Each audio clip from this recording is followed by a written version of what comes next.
This is the Free Zone Communiqué, transmitting from Virginia's unoccupied sector. If you think smart cities, DEI, censorship, government intrusion, bug paste, and other left-wing nonsense are no longer a possibility, think again. We've won one election with slim majorities. Our work to rebuild a free and sane America has just begun.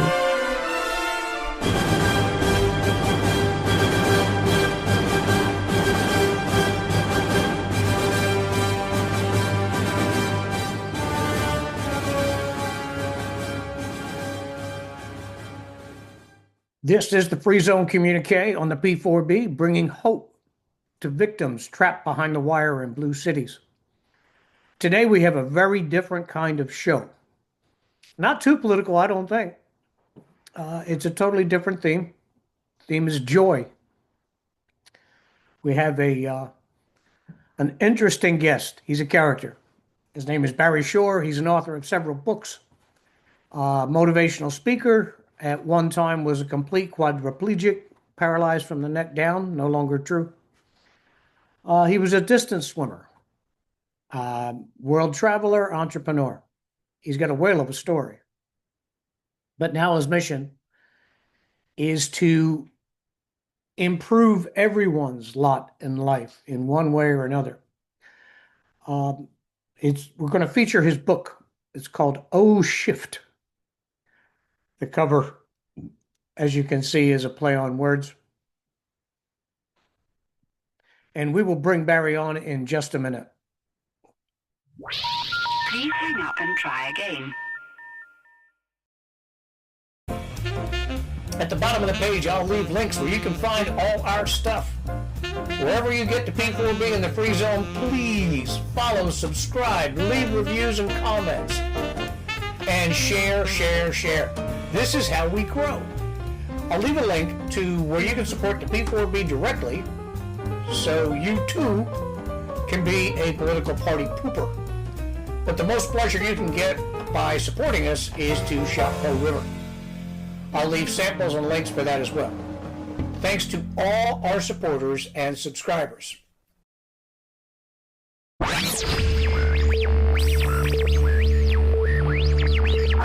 Joining me now is a very shy and retiring man. It's going to be a real struggle to pull him out of his shell because he's such a shy guy. But I'll do my best.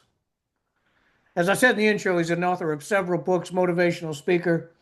Please welcome Barry Shore. Good day, beautiful, bountiful, beloved, immortal beings, and good-looking people. Now, fabulous Matt, how can I make the comment that all the thousands, if not tens of thousands of people that are watching or listening are all good-looking? Because by definition, if they tuned in to hear you in your wonderful, amazing, beautiful, loving zone, that means they're always looking for and finding the good in life. That's a good-looking person, Matt. Looking for and finding the good in life. As I said, folks, very shy, very shy. But I met Barry through two mutual friends, Mickey Joseph and Evan Sayet. If you haven't seen the shows, they were where they appeared on the P4B, you definitely should. And I asked Mickey, I said, who should I talk to next? And he said, you have got to meet Barry Shore. So I grabbed one of his books, Oh Shift. You'll see it on the screen. It's obviously a play on words. And I've already started the book. And Barry, in the first chapter, I wrote in my notes, 26 August. Start O Shift, testing Barry. Barry, you better deliver. I will do my duty for God and country. So if you could, let's do some background. Tell me where you come from, your formative experiences, and how you got to where you are today. Well, that will take the next 3.5 days. So let's condense it into about 4 minutes or less. We can do that. Okay. Uh, there's an interesting beginning point to it because of a unique situation that I was blessed to have because of the good Lord. So those of you who are watching will see that I'm older even than Matt. I'm 76 chronologically. I'm 48 metabolically because I swim 2 miles a day. I'm 28 with mental acuity because I work with a lot of 28-year-olds on the internet. And my SOW is 8. So I'll leave the SOW up in the air for the moment. People will ask me later, we'll tell them. Suffice it to say that 21 years ago now, at the age of double nickels, 55, I was standing up in the morning, September 17th, 2004, completely hale and hearty, able to leap tall buildings in a single bound. That's a Superman reference. And in the evening, I was in the hospital totally, completely paralyzed from my neck down. And it was not, Matt, from an automobile accident.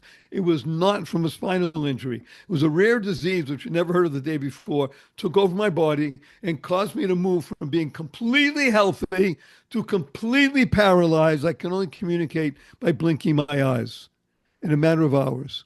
Crazy. Now, it's called being a quadriplegic. Ah! That's what's called shift. Keeping the Yeah. F in place, right? Oh, shift. Keep the F in place. So, just some data points. I was in the hospital for 144 days, various hospitals. That's a long time. I was in a hospital bed in my own home for 2 years plus, couldn't move. I was in a wheelchair for 4 years. I had braces on both my legs, my hips to my ankles, and that was progress. That was for years. Thank God today I'm able to be vertical and ambulatory with the help of a 7-foot walking wand. So I'm a triped, not a biped. Can't walk up a stair by myself, can't walk up a curb myself. I have help 12 hours a day, 7 days a week. However, you hear my voice positive, purposeful, powerful, and pleasant. All because of one word, Matt. One word. Are you ready? Yeah. The word is smile. SMILE. Everybody knows the word smile. Matter of fact, you even hear the word smile, you start smiling. SMILE is a fabulous acronym that stands for Seeing Miracles in Life Every Day. That's it. Seeing miracles in life every day. Once your eyes are open and your heart is open and your mind is open to seeing miracles in life every day, is a shift in your perspective. And then you can internalize, utilize, and leverage the 6 most important words you'll ever learn. And these 6 words are choice, not chance, determines your destiny. Choice, how you choose to respond in any given situation, determines your path in life and your trajectory. So, as you make mention, Matt, in the introduction and other places, I have chosen one word, a 3-letter word, and the word is joy. And it leads to my first question. Um, and I got to tell you, it's the one I have the most trouble with. And well, let me preface it this way. I know what Barry's getting at. It's not just about blindly walking around being happy. The idea is if you are in a good place in your life, if you feel joy, if you feel gratitude, you are much more inclined to be a more productive human being, a kinder human being. Um, I said to somebody the other day, she said she was feeling guilty because she was doing so well. And I Wait a said, minute. I want to have you put on pause just for a moment because what you said is so insightful. Now, insightful can be spelled 2 ways. INSIGHT, insight to see, or INCITE, to cause upset. right. Categorical statement. You cannot feel guilty about doing and being well. Matter of fact, it is the calling of the human condition to do well, to be well in every aspect. And there are only 3: physical, mental, spiritual. And in each one of those, the reality is 3 aspects. One is what we call personal relationships with others, especially family and friends, but however, co-workers and such. And the most important personal relationship of all, Matt, is with oneself. Yes. The second is money, finances. Hello. If you're doing well, making a lot of money, keeping a lot of money, giving a lot of money, that's a great thing. And the third area is health. Hello. Without good health, and again, physical, mental, spiritual, the others don't make much difference. And we're gonna revisit what you said about health, because that goes to a wider question too. Anyway, I told the girl because she got me thinking the way you do, and I said how great it would be if everybody could find that thing that makes them happy themselves without stomping all over somebody else's world. we would we'd be living in utopia, regardless. It will happen. By Yeah, the way, it will happen. yeah. And you know Uh, why it will happen? You are a reason it will happen. When Matt Jordan made the decision to be what I call a cog, see, people think of a cog in a yeah. machine, a small piece. Okay, just another piece. When you recognize that the machine can't work without that cog, and you understand what cog stands for, channel of goodness, child of God. You understand that it's the creator's universe and that you are a vital piece in the process, and you made a decision, I'm going to do this. What am I going to do? In addition to being me, as Matt says, I'm going to do a podcast. I'm going to do Zoom.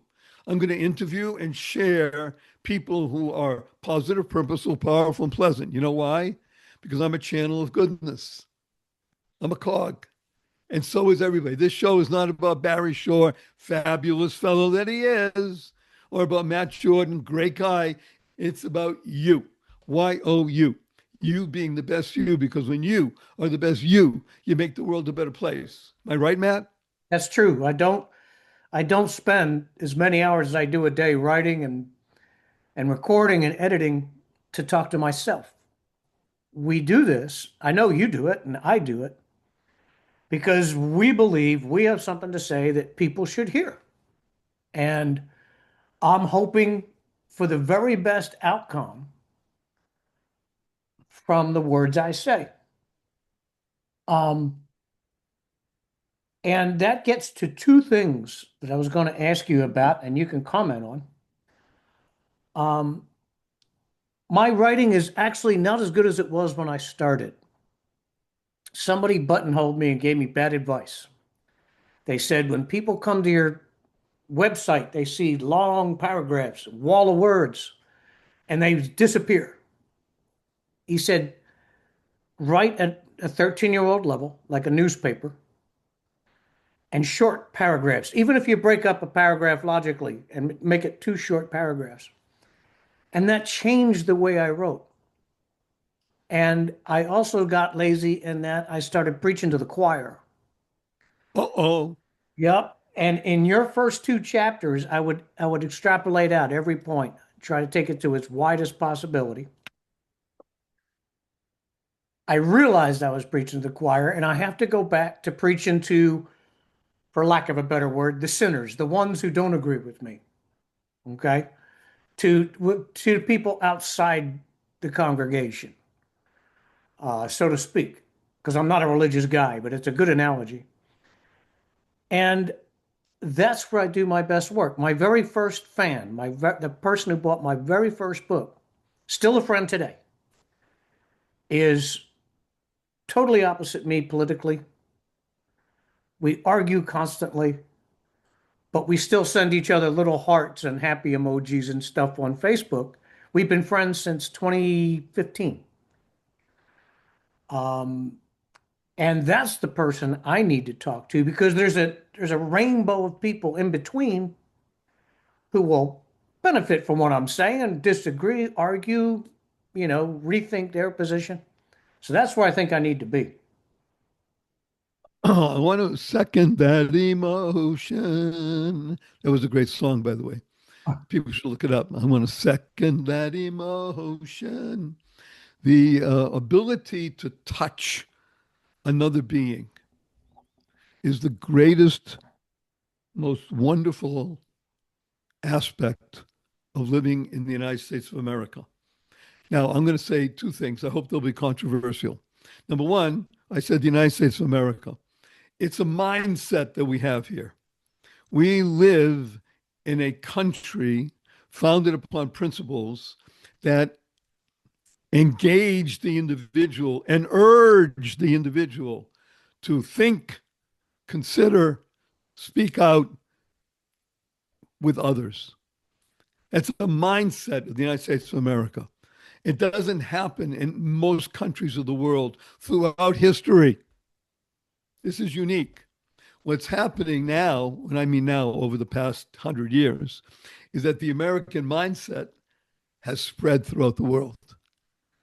It has. And there are people thinking about freedom, the ability for the individual in harmony, as you pointed out so eloquently, in harmony with others to create a free zone of goodness, a place where ideas are welcomed, controversial ideas, different ideas. Why not?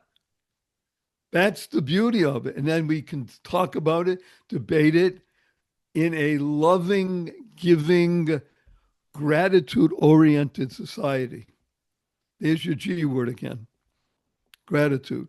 This is, Deb, I want to emphasize, this is an American product. This is our greatest product, by the way. This is what we can be known for again, and what can be the greatest impetus to living in a utopian society.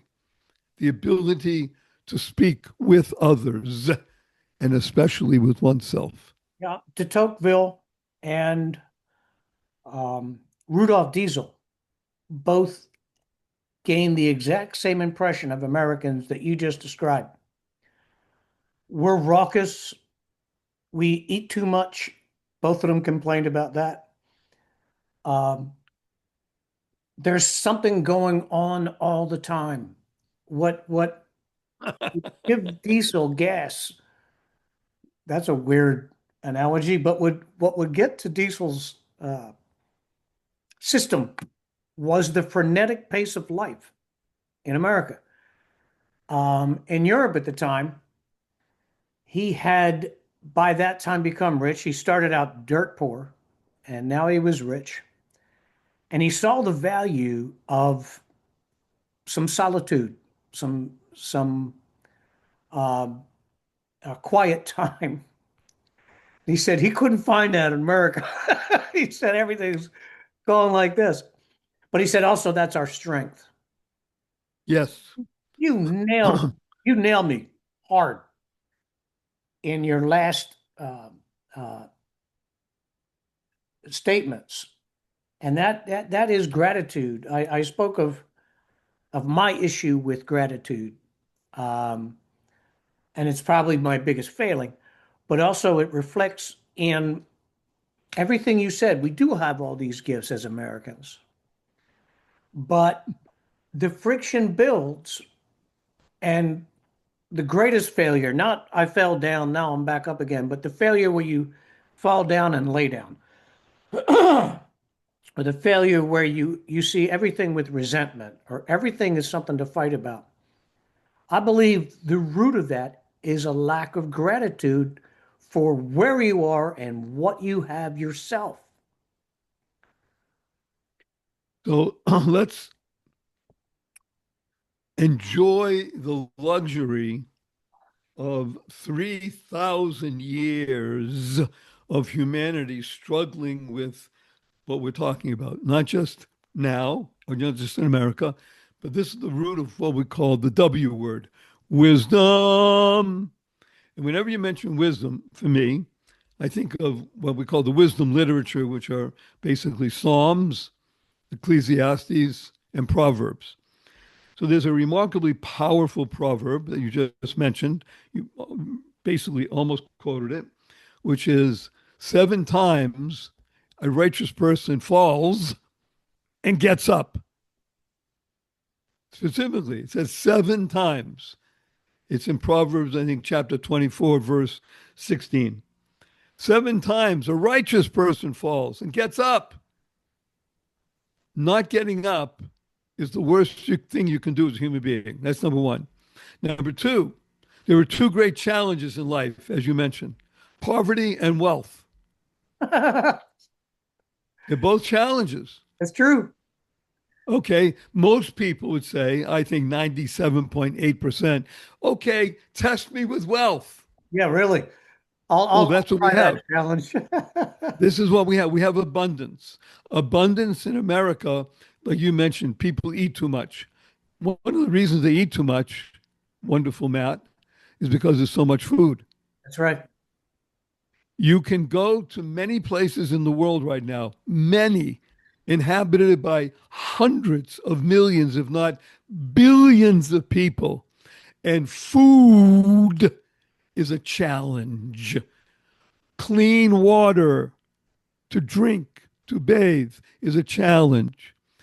To be able to live in the United States of America, to get up out of bed, take a shower, flush a toilet, have a breakfast, it boggles the mind of billions of people. The It does. beauty, We take it for granted. We take well, it for that's granted. that's the other G word. See, that's what happens. You The push a G word, handle and the poop goes away. We well, don't realize the technology involved with that. so there you have it now. Technology, the T word, is involved in everything we do.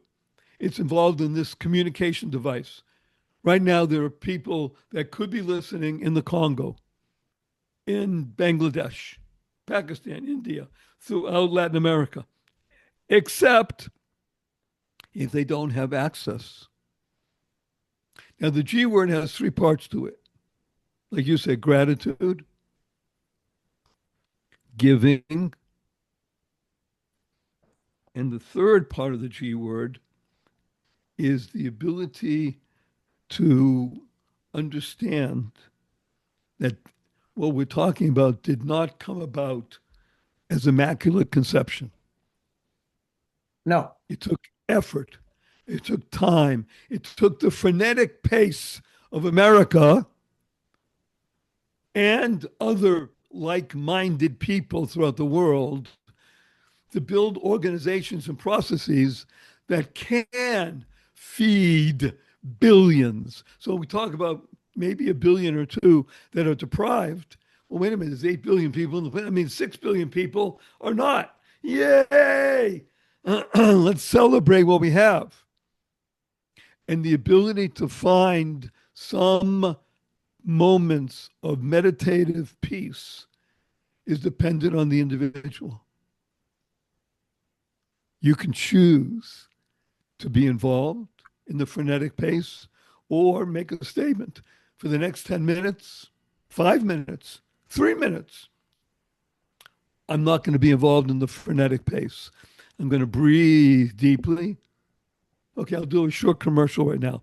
I have a video. It's called 94 Seconds to Calm. And it's a technique that I was taught by an amazing woman who told me that she was taught by another amazing woman who told her that this tradition goes back over 3,500 years. It takes 94 seconds, 4 conscious loving breaths, and you're in a state of transformative introspection. 94 seconds, that's it. And you're in peace. It's possible. It's doable. It's all about choice. I'm going to ask you to link me when we get off. Right. Email me the link to that video. Yes. Yes. Because I can't say my life is frenetic. I spend most of my time at my desk, most of my time by myself writing. Matter of fact, too much time. But that doesn't calm the angry beast inside when things aren't going well. Just because I'm by Okay, myself. let's do something that you just said. Calm the angry beast inside when things are not going well. Let's go back to your nice lady that you met who told you she was feeling guilty about doing well. Right. So I'm going to make a radical statement, and it's part of the book called Oh Shift. It's part of my other book called The Joy of Living. You deserve it. It's part of the book called Reframing. It's actually even found in the acronyms book. So I'm going to make a radical statement to you as a sort of a challenge, Matthew, to shift. Consider shift. We're talking about small incremental shift. Keep the F in place, or the other stuff happens. The Right. other stuff is like you just said, the angry beast inside when things are not going well. So you ready for the radical statement? I'm ready, baby. Everything is always going well. Writing this down. Everything is always going well. Everything is always going well. And here's where I get feedback, input, pushback from people that I work with for more than almost 5 decades now. Well, yeah, Barry, it's easy for you to say you're rich and famous and handsome. Blah, blah, blah, blah. Okay, if you heard the introduction, I'll you go with know rich that and famous. yeah, I went through being completely paralyzed. It's a challenge. Let's be blunt. If I had been given a menu by the good Lord, would I have checked that box? Probably not. Yeah. So one might have said, well, gee, Barry, didn't you feel angry and upset and things weren't going well? So I'm telling you, it happened at the age of 55. I had been working with myself, on myself, in myself for decades prior. So I was at some point sort of prepared, but you can never be prepared for this. I'm going to illustrate with one story. May I give a story? Yes, please. So again, just trying to imagine I'm standing in the morning, completely healthy, in the evening, totally paralyzed. I have no idea what's going on. I can only communicate by blinking my eyes. Yes, no, two blinks, one blink. So about 2 weeks, 2.5 weeks into my stay in the first hospital, they're always picking me up, moving me, and doing tests and such.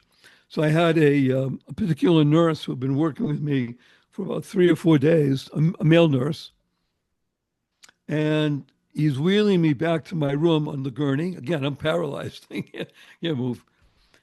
I could barely speak.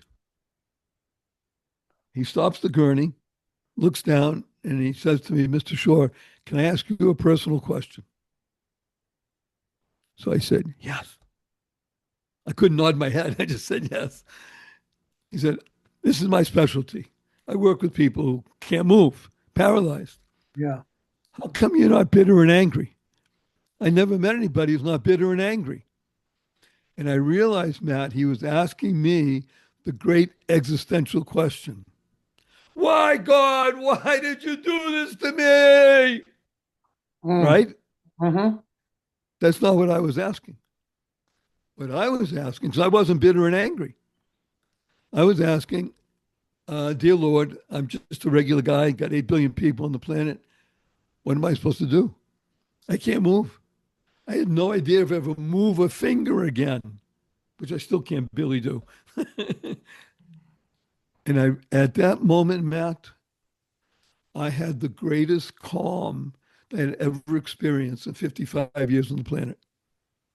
I had no idea if I ever move again, walk, swim 2 miles a day, anything.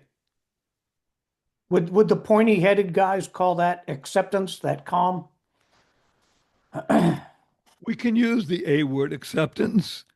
I would go a little step deeper, further, and say, embrace.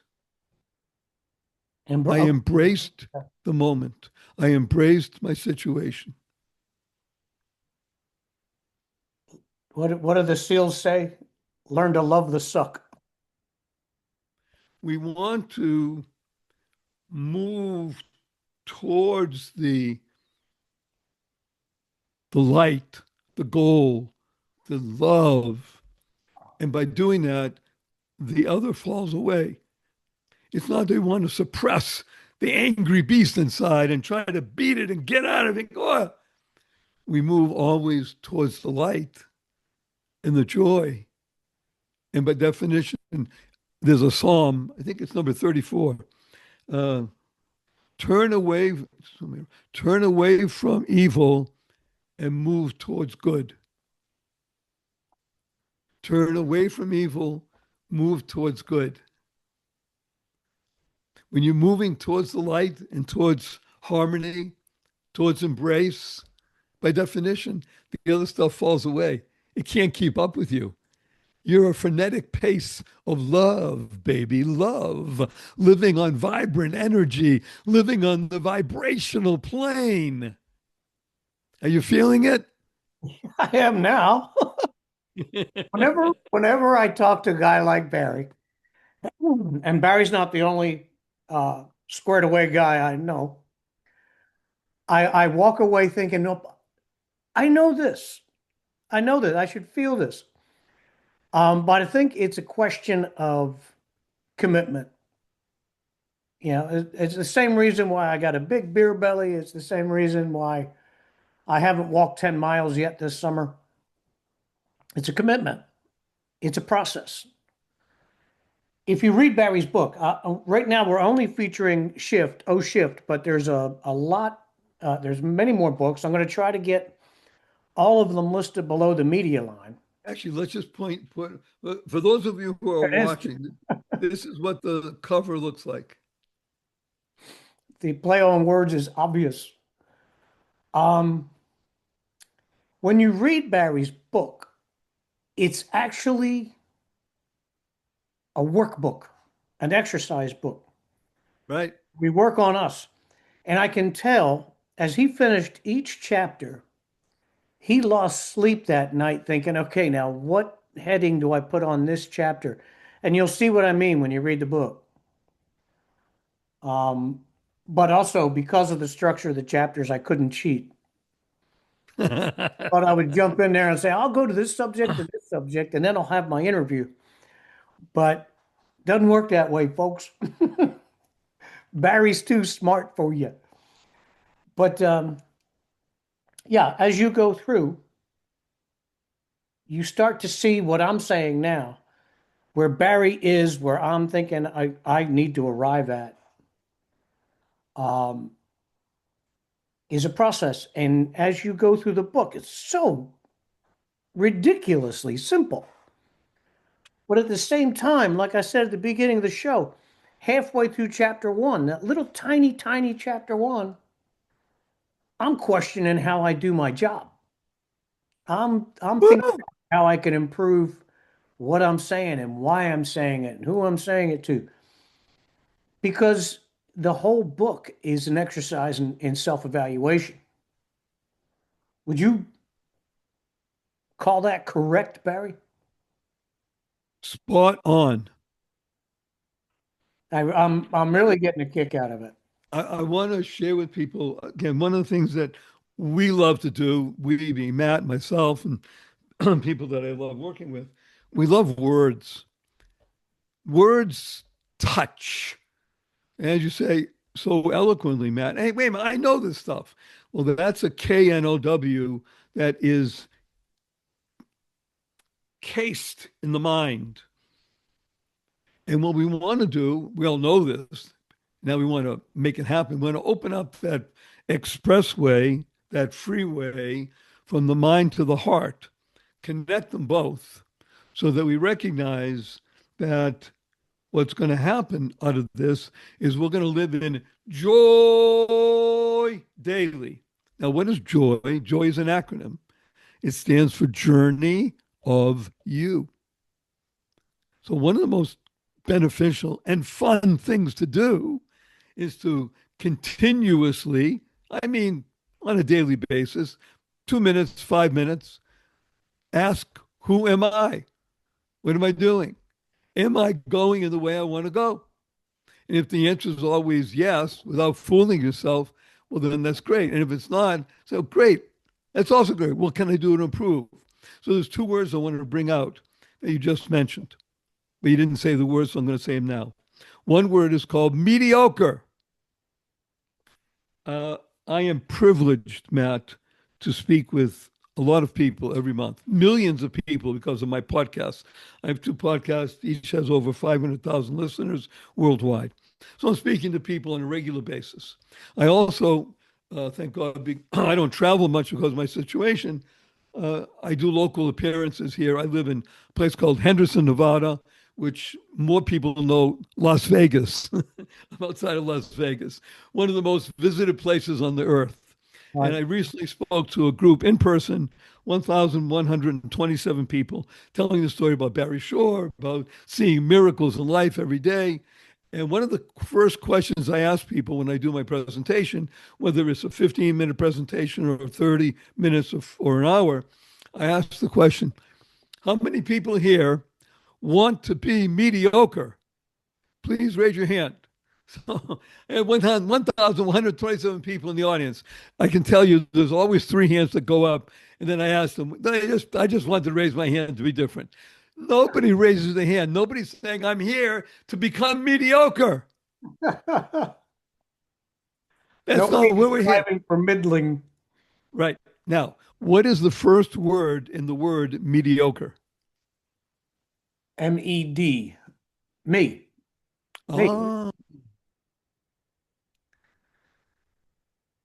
Okay, the light's starting to come on a little bit. okay. So we got out of the way, mediocre. Now, how do you move beyond mediocre to become the best you possible? I didn't say everybody here is trying to be Tony Robbins. On the contrary, we don't want another Tony Robbins. We got Tony Robbins. You want to be the best you, because when you're the best you make the world a better place. So the way you do that is what we call improvement. What's the first word in improvement? I. Thank you. The only way you're going to move out of mediocre is by AI. Now, everybody talks about AI today. I've been using it for years. I didn't realize AI is the buzzword. You can't have a conversation, I don't think, between two or more people on the planet these days and not have AI come in. Well, AI, most people think of the other stuff. We're going to tell you AI stands for always Improve. improving. Yeah. Always. Always. Now, always has an interesting way of looking at it because always is really two words, always or always, meaning continuously. Well, that gets frenetic. So I need to take a break every once in a while. How about in always? In that which I think, speak, and do. I like, as you said, keeping things very simple. Three things. I'll give you an example if I may. So I think everybody listening and everybody in the world knows what a chiropractor is. So if you're feeling a little bit physically out of sorts, you go to a chiropractor, right? And he or she goes, the neck is moved. And what are you doing? Now you're in harmony, right? The whole body is aligned. So what we want to do, what I urge people and I help people do, is to become your own spiritual chiropractor. You want to align your thoughts in good, your speech in good, your deeds in good. When you do that, you're aligned. You're physically, mentally, spiritually in flow. And when you're doing that, everything works. Everything, always, meaning all different ways of your being, Right. and Right. continuously without frenetic pace. It's a process of love. Wow. Now And wow, of course, I'm watching the stands. clock, and Okay. I know you have an appointment coming, and I don't want to blow through the conversation, but I want to get a few more key points in, and then you have an announcement that you want to make.